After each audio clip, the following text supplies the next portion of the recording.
Good morning, greetings and salutations, everybody. It's Friday, so I am sitting at Gateway waiting to do my relapse prevention group.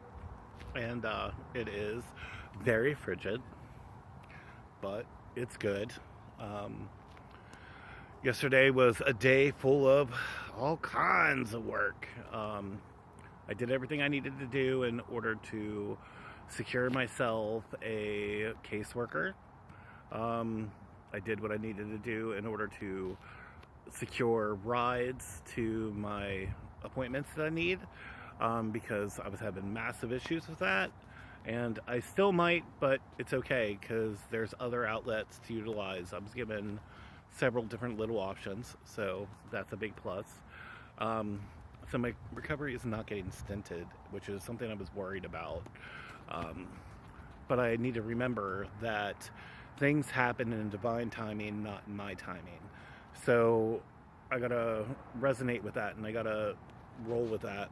Sorry, there's something in my eye. Anytime I do that, I think of Selma Hayek and what is that, Dogma, and she's the muse, and she's like, "Oh, I got something in my eye," and then she starts inspiring people because it's Selma Hayek.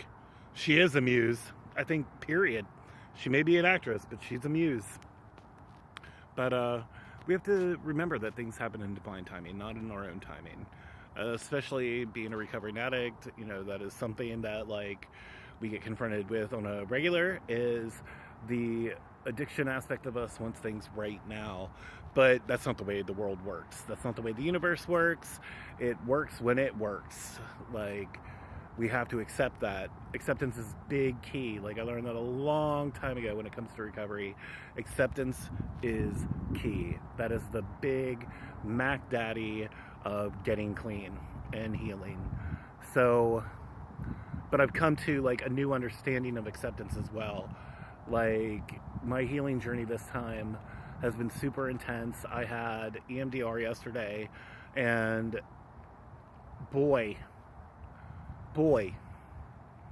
it opened up new understanding. Like, sometimes I'm a blubbering mess. Sometimes I'm so overwhelmed with how dark my life was as a kid. And then there's moments where, like, it may have been dark, but now I can see, like, why things the way they were and how they connected, and the good things that were going on in the background of all that darkness that kept me alive and kept me moving forward, and ultimately laid base to keep me safe. Whether I understood that or not, I do now, a little bit more. Each time I do these sessions, I feel a little bit safer. I feel stronger. I feel the physical weight of all my trauma, like, lifting off of me. That is something that is continuous.